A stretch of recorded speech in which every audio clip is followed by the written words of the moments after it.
On the morning I was supposed to get married, my fiancé reached out blindfolded, took my best friend's hand instead of mine, and didn't let go.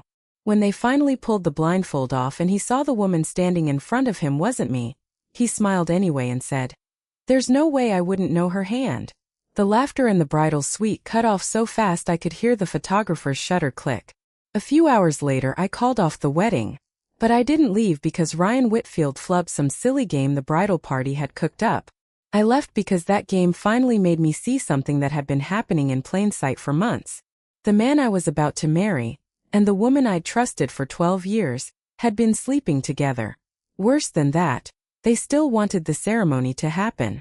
Ryan wanted my client list, my professional standing, and the financial cushion he'd spent years pretending he didn't need. Paige was content to wait until he'd wrung every bit of use out of our marriage before she stepped into my place. They assumed that once I was in the dress, once 100 guests were in their seats and every deposit was long gone, I'd be too humiliated to walk. They assumed wrong. That day, I didn't become the bride who got left at the altar. I simply stopped walking toward a man who had never really chosen me in the first place. Neither of them knew that years later, when each of them would eventually stand in the doorway of the flower shop where I rebuilt my life, I wouldn't need their regret anymore. Ryan and I had planned to marry at a vineyard estate in Napa Valley. We'd been together 6 years, engaged for 1. For nearly 10 months I'd handled the room block, the catering, the seating chart, transportation, rentals, every vendor detail there was. Ryan always said his job left him no bandwidth for the small stuff. Apparently the small stuff included the invitation suite, the rehearsal dinner, the ceremony music, and whether his 80-year-old aunt needed a ground floor room. I told myself it didn't matter. I'd spent my career in event planning. I knew how to read a contract, negotiate with a caterer, and keep 3 vendors from pointing fingers at each other when a delivery showed up late. It was simpler to just handle it myself than to ask Ryan the same thing 5 times and then listen to him accuse me of micromanaging. My maid of honor, Paige Sutherland, pitched in when she could. Paige and I had met sophomore year of college. We'd shared a drafty apartment with unreliable heat, split boxes of pasta on tight weeks, and stayed up past dawn at a kitchen table that wobbled every time either of us leaned on it. At 22, we'd promised to stand up at each other's weddings no matter where life took us. When my mother died, Paige was the one who slept on my couch for 3 straight weeks because I couldn't stand the quiet in my own apartment. She fielded phone calls I couldn't manage. She kept my fridge stocked. She knew exactly which stories about my mom would make me laugh instead of cry. I genuinely believe that even if everyone else eventually walked away, Paige wouldn't. The rehearsal dinner was held the night before on a stone terrace overlooking the vines. Both families were there, along with the wedding party and the guests who'd flown in early. String lights hung overhead. The air smelled like rosemary and warm bread. And everyone seemed relieved the months of planning were finally almost done. Halfway through the meal, my cousin Ivy and the MC announced a quick newlywed-style game. They handed Ryan and me small whiteboards and asked us to answer a few questions separately. Paige hadn't written any of the questions. She'd only handed out the boards and markers before taking her spot next to the MC. The first question: what's Claire's favorite flower? I wrote ivory ranunculus. It had been my mother's favorite. Every year on her birthday I'd buy a bunch and set them in the blue glass vase she'd kept on our kitchen windowsill when I was a kid. Ryan knew that. Or at least I'd always believed he did. We lifted our boards together. Mine read ivory ranunculus. His read peach roses. The table erupted in the sort of forgiving laughter people reserve for a groom who flubs a question the night before his wedding. Ryan just shrugged. Wedding nerves. Beside the MC, Paige's smile froze for half a second. Peach roses were her favorite. Then she raised her wine glass and said lightly, "Well, at least somebody remembers mine." Everyone laughed again. I managed to smile too. One wrong answer didn't have to mean anything. Second question: what can't Claire eat? I wrote walnuts. Ryan wrote dairy. Paige was the one with a dairy allergy. The laughter was quieter that round. The MC tried to smooth it over. "Looks like the groom's got some studying to do tonight." Ryan looked at me, already irritated. "Claire eats basically everything. I can't be expected to memorize every ingredient." I didn't say anything. 2 months earlier, a waiter had nearly brought me dessert made with walnut paste. Paige had caught it. Ryan had been sitting right beside me when it happened. Third question. What nickname does Ryan use for Claire in his phone? I hesitated, then wrote Bird. He'd called me that since our first date. Ryan barely paused before writing one word in big letters. Bright eyes. My marker went still in my hand. Ryan had never once called me Bright Eyes. That had been Paige's nickname since college. Her social media bio still read, Chasing Daylight Wherever I Go. For a full second, the color drained out of her face. Then she picked her wine glass back up like nothing had happened. Ryan flipped his board face down. It's just a game, he said, glancing at me like I was the one causing the awkwardness in the room. Nobody needs to make this weird. The MC moved things along quickly. Guests started talking over each other, everyone eager for the moment to dissolve. But across the terrace, Ryan and Paige traded a look, not the confused glance of two people surprised by a coincidence, but the quick, silent check of two people wondering if a secret had just become visible. Back in our suite that night, I asked Ryan why every one of his answers matched Paige's life instead of mine. He was loosening his tie. Claire, it was 3 questions. You got 2 of them wrong and they happened to line up with Paige. What about Bright Eyes? Why did you write her nickname down as mine? His hand stopped at his collar. Because she says it constantly, everyone knows that nickname. Then what do you actually know about me? I asked. We've been together 6 years and you don't even know what could put me in the hospital. The familiar flash of irritation crossed his face. Are you seriously starting a fight the night before our wedding over a party game? He'd used some version of that line for years. Whenever I raised a concern, he turned it into evidence of some flaw in me. Too sensitive, expecting too much, picking the worst possible moment, making everything harder than it needed to be. Eventually I'd apologize, because keeping the peace always felt more urgent than defending my right to be upset. It took me a long time to understand that Ryan hadn't failed to notice my value. He'd come to rely on it completely. He depended on the way I organized our life, remembered every detail, handled the bills, opened doors professionally that he couldn't open on his own. And the more he needed me, the more he seemed to need to make me feel small, as if that was the only way to prove he was still in control. That night I didn't apologize. I just want to know what's going on, I said. Nothing's going on. There are 100 people waiting for us tomorrow. Don't let your anxiety wreck this. He took his phone out onto the balcony. Through the glass I watched the screen light up more than once. He typed something back and smiled. I told myself I couldn't blow up 6 years over a game at a rehearsal dinner. I barely slept anyway. At 7 the next morning, the bridesmaids showed up at my suite. Hair and makeup artists filled the room with curling irons, cosmetics cases, coffee cups, and garment bags. The photographer drifted between us, catching the kind of candid footage that only looks effortless because someone planned every second of it. Paige walked in carrying a cardboard tray of coffees like nothing had happened. Big day, she said, wrapping her arms around me.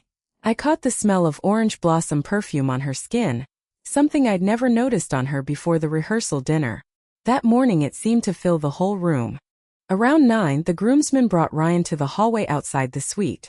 My cousin Ivy and the photography team had put 2 short, Find the Bride clips on the shot list weeks earlier. The kind of light, shareable content couples posted online after the wedding. Paige hadn't known the specifics in advance. She and 3 other bridesmaids were pulled in once filming started. For the first challenge, Ryan was blindfolded and asked to identify me by touch, holding each woman's hand for just a few seconds. The photographer reminded him not to peek. He moved past the first bridesmaid. I was second. His fingers rested on mine briefly, then let go. When he reached Paige, he stopped. His fingers slid from her palm to the inside of her wrist, and his thumb settled right over a small mole there, like he already knew exactly where to find it. Then he closed his hand around hers. Paige squeezed back before she caught herself. It was too natural to be a guess. It looked like the reflex of 2 people who'd learned each other's bodies in private. Ryan pulled off the blindfold. For a beat his expression locked when he saw Paige standing in front of him. Then he laughed. No way. A few people laughed along with him. I didn't. The photographer noticed the shift in the room and skipped the rest of the touch challenge, moving straight to the voice clips that had already been recorded. Each bridesmaid and I had said the same line. I'm right here. Ryan listened to 4 clips and picked the third almost instantly. It was Paige's. He pulled off the blindfold, saw her standing there, and smiled. There's no way I wouldn't know her. The room went dead quiet. Ryan's face changed as he heard his own words play back. "I meant Claire," he said quickly. The photographer lowered her camera. But that wasn't Claire.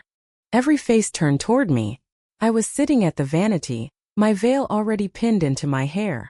In the mirror I looked polished and put together, and also like a stranger watching somebody else's wedding fall apart in real time. Strangely, the anger didn't come. My mind went very quiet instead. Details I'd brushed aside over the last several months started surfacing one after another. Ryan's sudden string of business trips. Paige knowing his schedule before I did. The two of them using the same odd turns of phrase at dinner. Paige commenting on the new bedside lamps in my bedroom, then insisting I must have mentioned them to her. One of them was the man I'd planned to spend my life with. The other was the woman I'd trusted for 12 years. It had never once crossed my mind that I might need protecting from both of them at the same time. I didn't confront them right away. Without proof, Ryan would say wedding stress had made me irrational. Paige would cry and claim I'd misread the whole thing. Relatives would tell me not to throw away a marriage over a party game. I needed the truth before anyone else got the chance to decide which version of it I should accept. Paige had been coordinating the wedding day timeline with our vendors. The night before, she'd logged into her messaging account on the shared wedding tablet, so she could get real-time updates from the florist, the transportation company, and the venue staff. And she'd left notification previews turned on. The tablet was mine. We'd used it for the run of show, the seating chart, vendor contacts, and the music cues. She'd left it on the vanity when she went downstairs, saying she needed to check on the ceremony flowers. I didn't open her messages. Instead, I logged into the shared wedding email account. The resort's final invoice had come in that morning. Reviewing the room block, catering charges, and event space fees, I found an extra accommodation charge from 2 months earlier.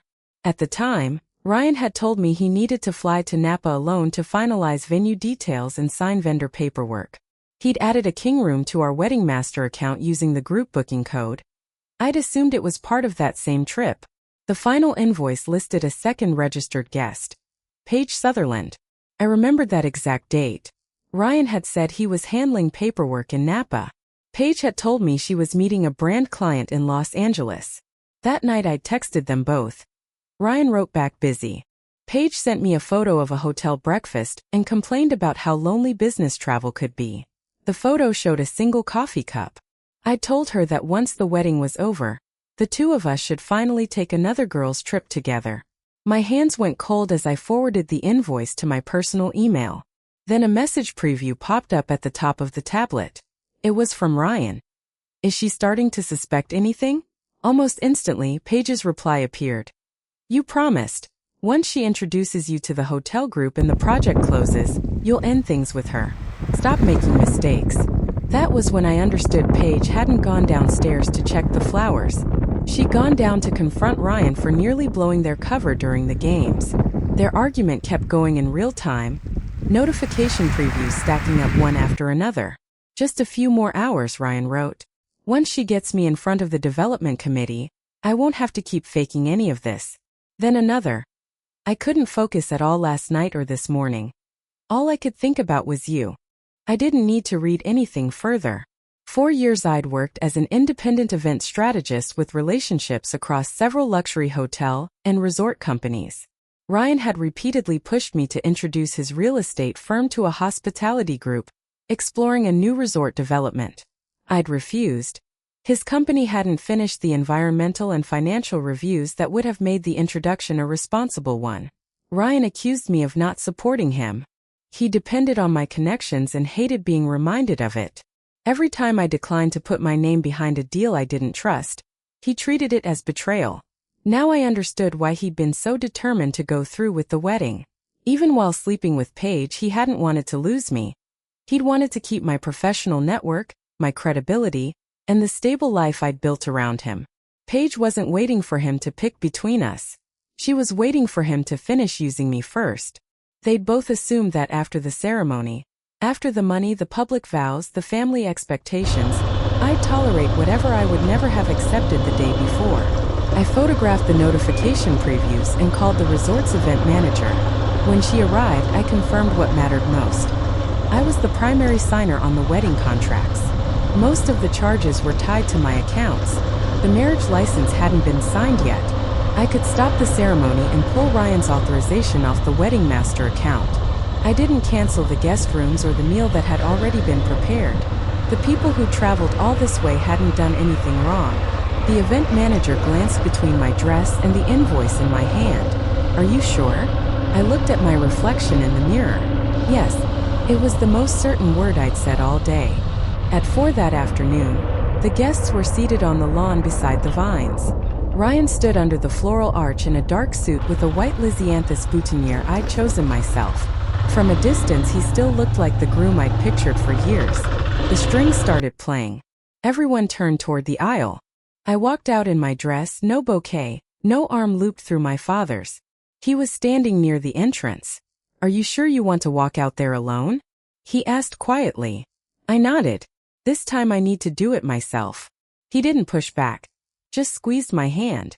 I didn't walk toward Ryan. I stopped in front of the guests. "Before the ceremony starts, there's something you all need to see." A murmur rippled across the lawn. Ryan came toward me fast.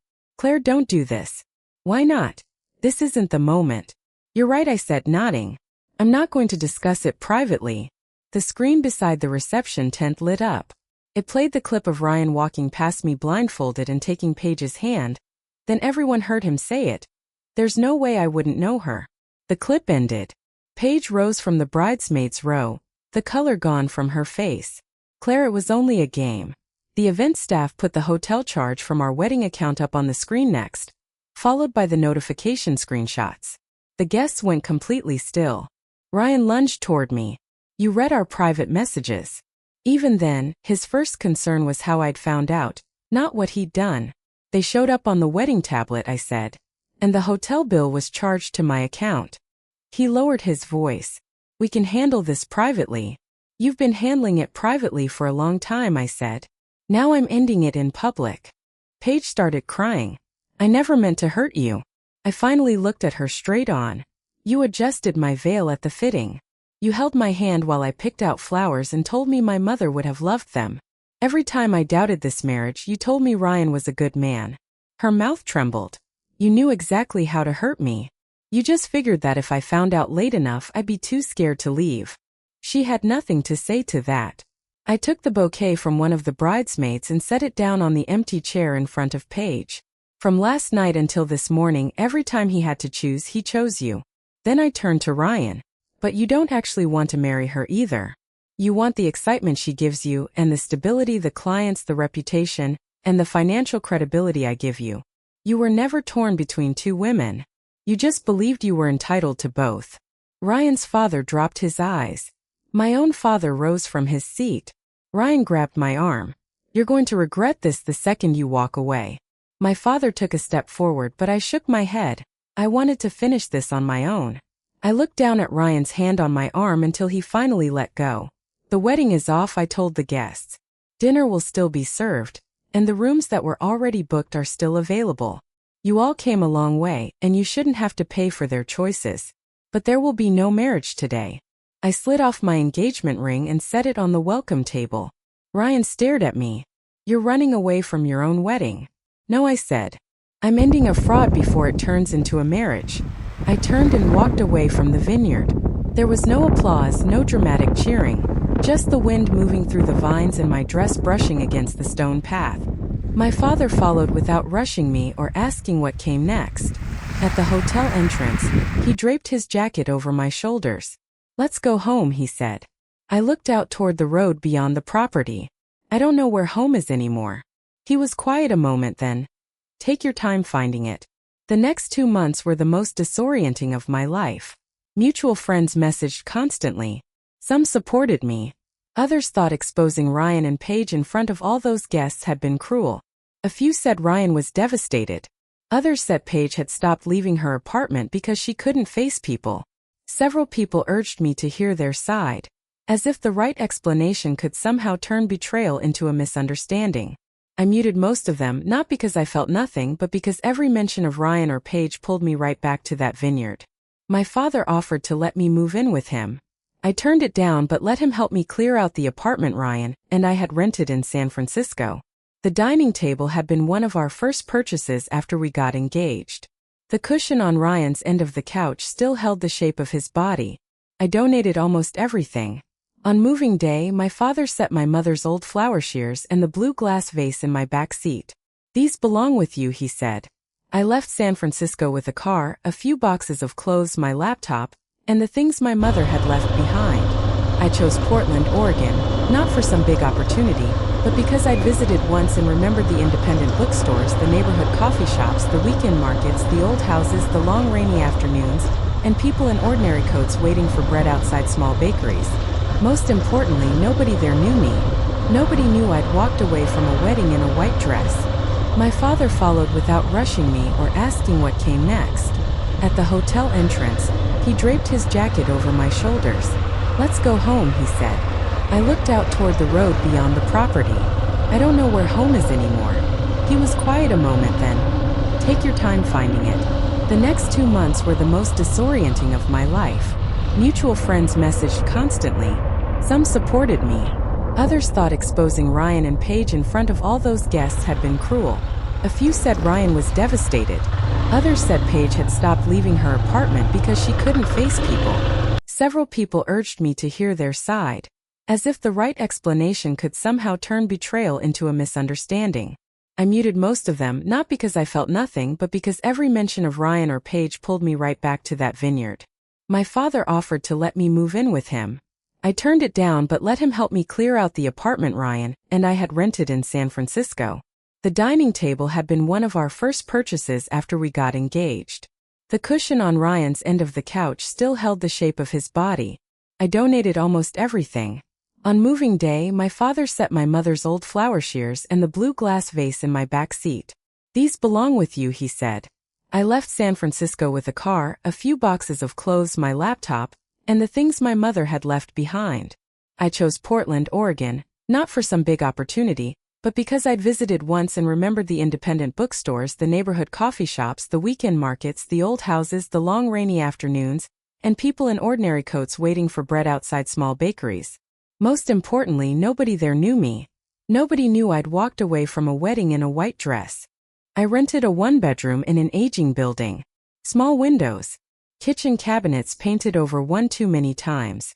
A neighbor upstairs who crossed the floor every morning at 6. On my first night, I ate takeout sitting on the floor because I hadn't unpacked a single chair. No shoes by the door that weren't mine, no keys tossed on the counter, no one asking whether I'd figured out dinner. I expected that to feel like freedom. Instead, it felt like a vast, echoing emptiness. I sat among the boxes until I finally folded over my knees and cried. Not because the wedding hadn't happened, but because I could finally admit how much of myself I'd handed over just to keep that relationship intact. I'd left a job I loved because Ryan said my travel schedule made it hard to build a life together. I'd pulled back from friends. I'd shaped my plans around his career. Whenever we fought, my first instinct had always been, what can I do to make this easier for him?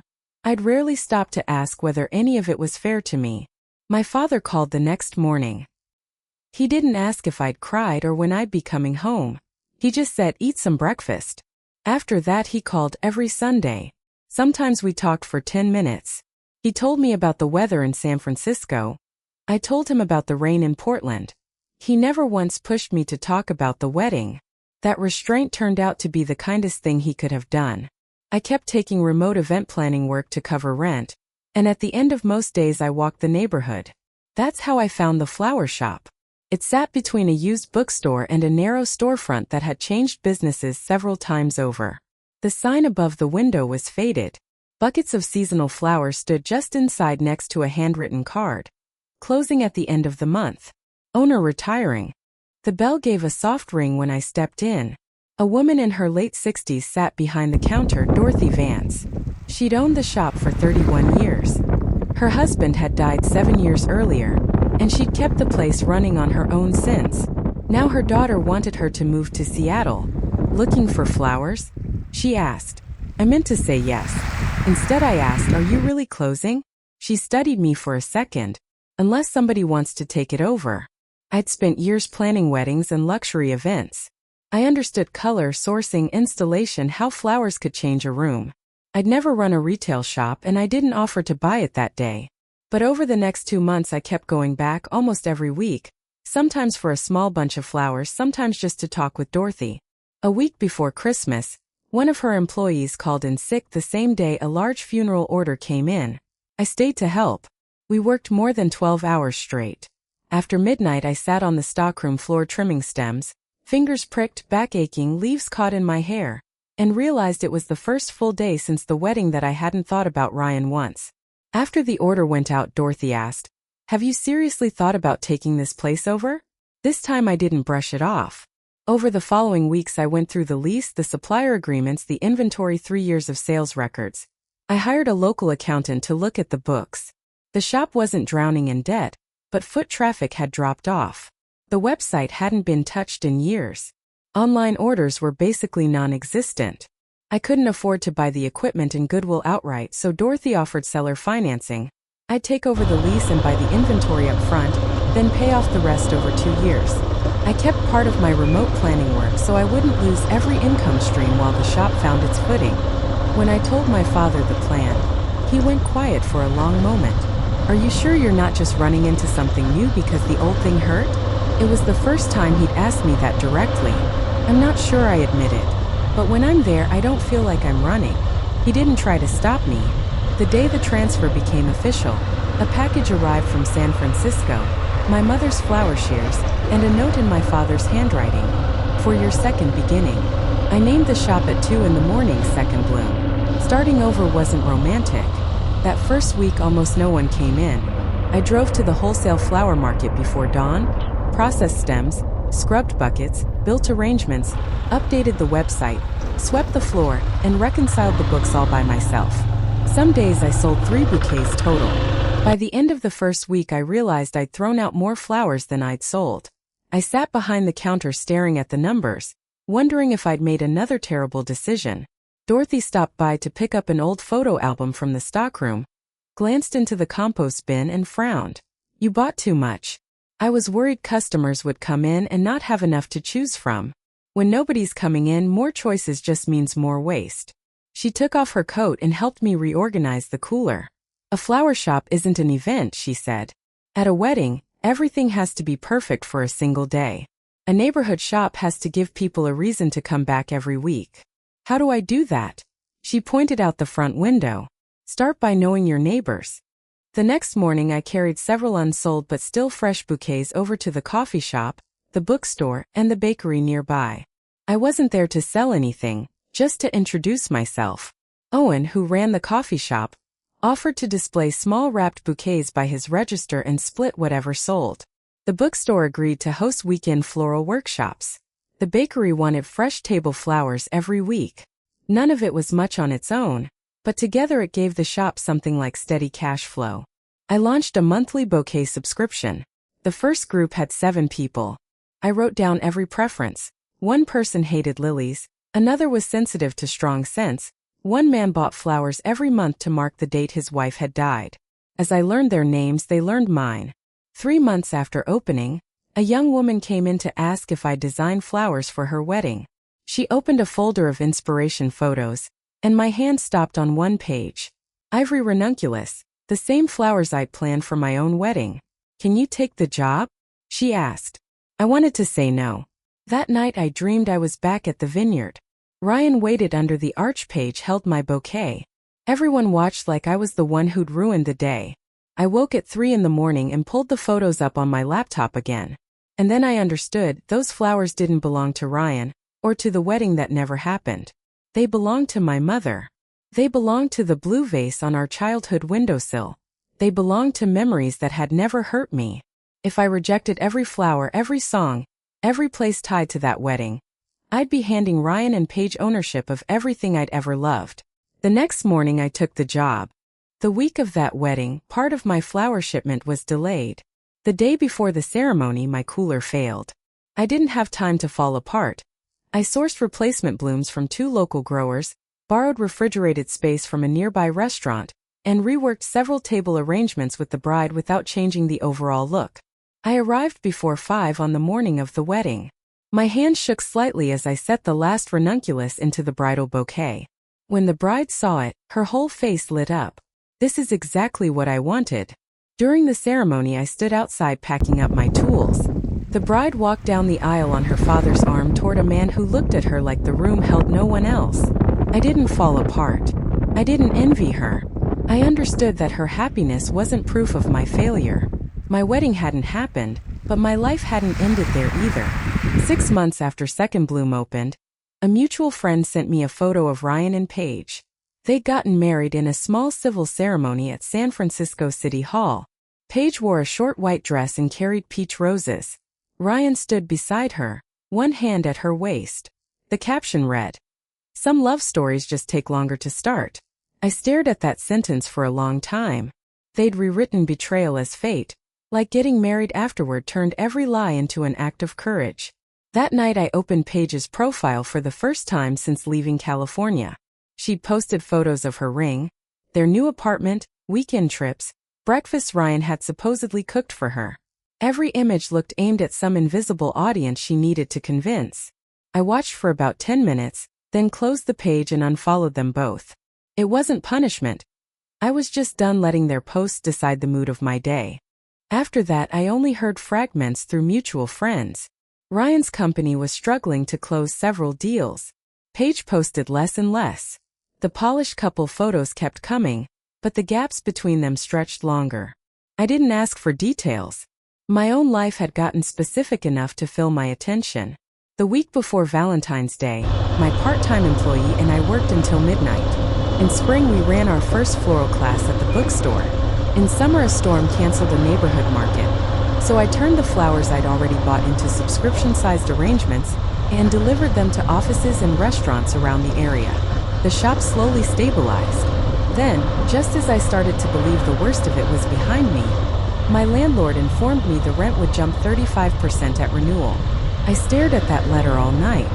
Second Bloom had only just reached steady profitability. Accepting the new rent without changing anything could wipe out a year of progress. Dorothy suggested moving somewhere cheaper outside the neighborhood, but leaving would have meant abandoning the community relationships that had kept the shop alive in the first place. For the first time, I had to decide whether to keep running a traditional shop that could barely survive, or change what the business actually was. I recalculated every service, cut back on large installations that ate too much labor for too little margin, and expanded corporate subscriptions, small ceremonies, memorial work, and classes. The bookstore rented me its little-used back room for weekend workshops. Owen's coffee shop supplied drinks and split the workshop revenue, which meant I didn't have to build out a food service of my own. I also set up a weekly flower delivery program for families of long-term patients at a nearby hospital. Within 3 months, subscriptions and classes had covered the added costs.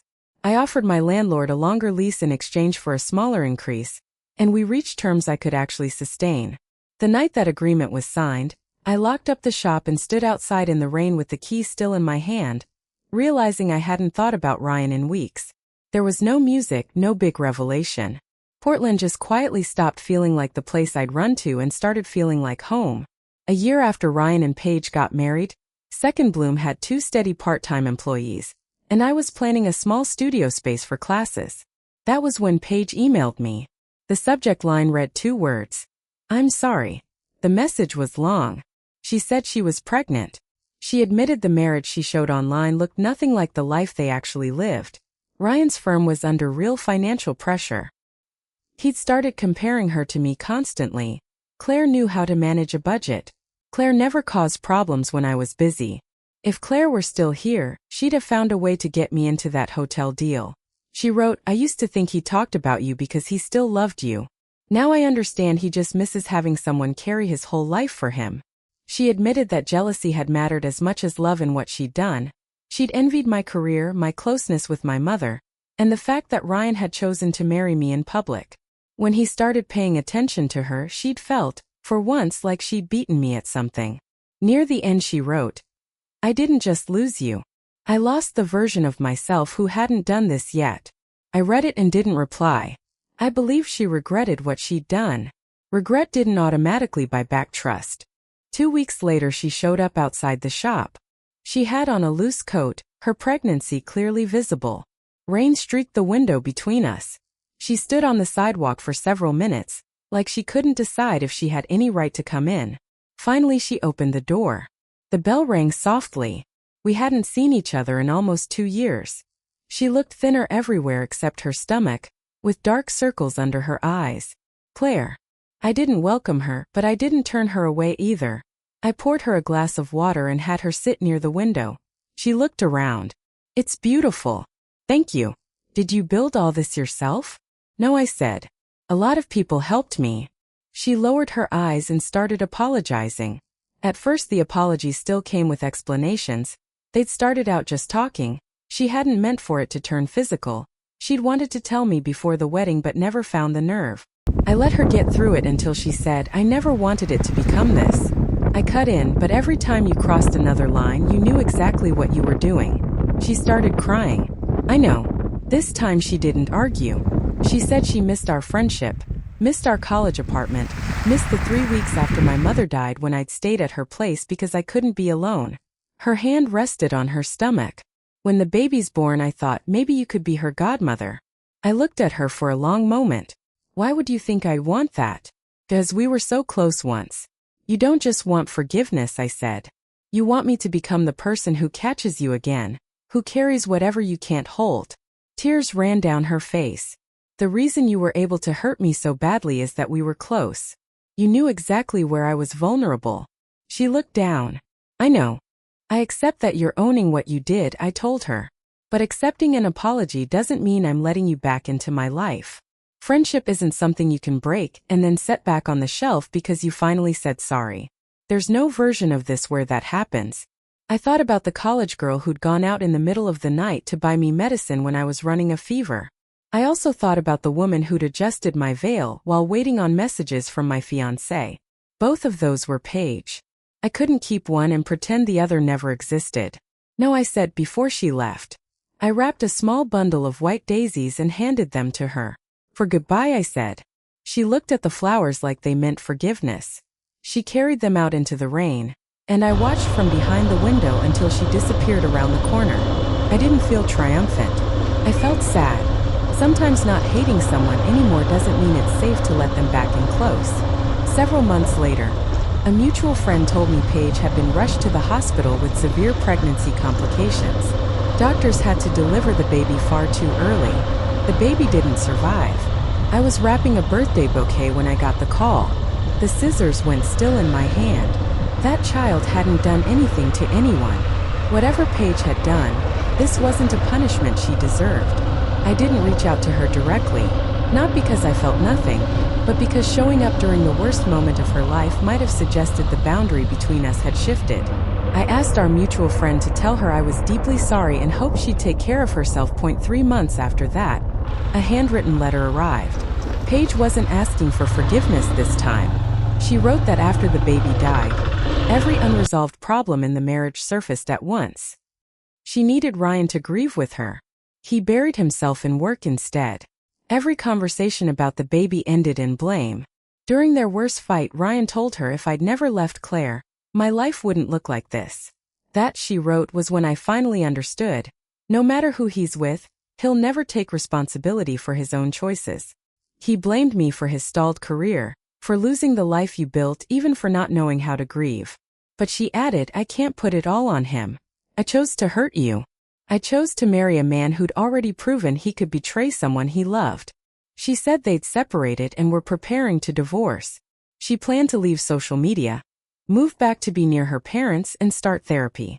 The last lines read, You don't need to write back. This time I only wanted to tell the truth. I'm not using an apology to ask for anything in return. I put the letter in a drawer.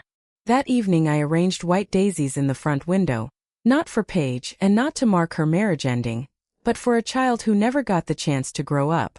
That loss also pushed me to think seriously about what a flower shop could offer beyond something pretty to sell. A few months later I partnered with a local women's support organization to run a free floral workshop. Some of the women were divorced. Some had lost partners. Others had spent years caring for parents, spouses, or kids and were only just starting to remember who they were outside of that. I never told them my story. I just sat beside them, trimmed damaged stems, changed the water, and showed them how to make room for something to open again. Ryan came to Portland when Second Bloom had been open 2.5 years. A weekend class was underway when the bell over the door rang. I looked up and there he was. He'd lost weight. His suit was still expensive but hung wrong on him now. Nobody around us recognized him. In this city he wasn't my fiancé, or the groom from a wedding that fell apart. He was just a stranger who didn't belong in the room. After class I sent my employees home. Ryan sat near the window looking around. "You actually opened a flower shop," he said. "I did. Looks like it's doing well." "It is." My calm seemed to throw him off. There'd been a time when the second he walked into a room, I'd start automatically tracking his mood.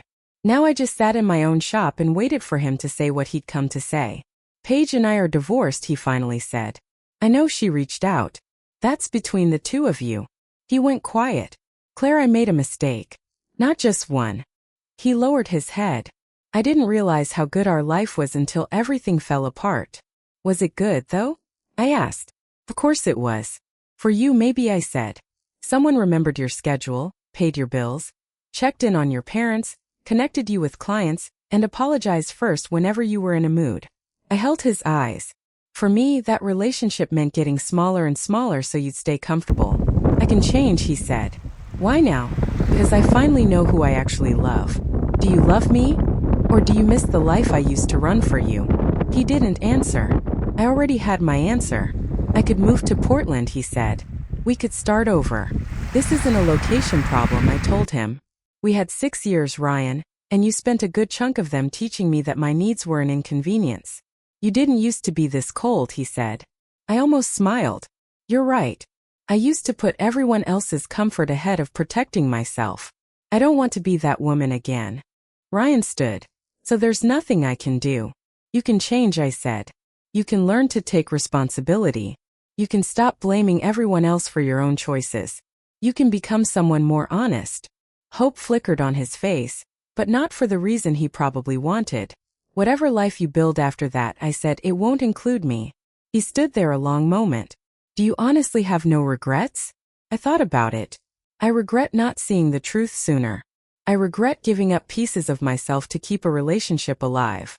But I've never once regretted calling off that wedding." Ryan left while rain tapped against the windows. He didn't look back. I didn't walk him out. The bell rang once and the shop went quiet again. I went back to the roses on my work table. My hands were steady. A year later, Second Bloom opened a second location. It never became some big company, and I never got famous, and I didn't meet a richer man whose attention would somehow prove my worth. What I had were 2 stable shops, a small team I trusted, and customers who came back every week because the place had become part of their lives. My father flew out for the opening. He stood by the window where my mother's blue glass vase held a bunch of ivory ranunculus. "She would have liked this," he said. I nodded. "I like it too." I kept partnering with the Women's Support Organization, offering a free workshop every month. After one class, a woman in her 50s asked why I'd named the shop Second Bloom. I looked toward the ranunculus in the window. For a long time I thought those flowers would only ever remind me of the wedding that never happened. Now they remind me of my mother, and of the life I built out of an empty apartment and a shop that was about to close. A lot of people believe they only get one shot to bloom. They pick a career young, marry someone, build a family, and assume that if the choice turns out wrong, it's too late to change course. But flowers don't work that way. You cut away what's damaged, put them in clean water, and sometimes they open again. "Will the second bloom look like the first?" she asked. I shook my head.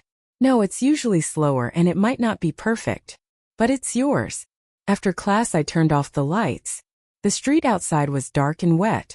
Owen waved through the coffee shop window. One of my employees reminded me a wholesale delivery was coming early the next morning. My father texted to check if I was free for our Sunday call. It was all completely ordinary. I loved that it was ordinary. It wasn't the life Ryan had promised me, and it wasn't the life Paige had tried to take. It was the life I built with my own 2 hands. For years I believed a woman's greatest happiness was being chosen without hesitation. Eventually I understood that no one else's choice could ever determine my worth. On what was supposed to be my wedding day, Ryan walked past me and took Paige's hand instead. It took me years after that to make the one choice that actually mattered. I chose myself.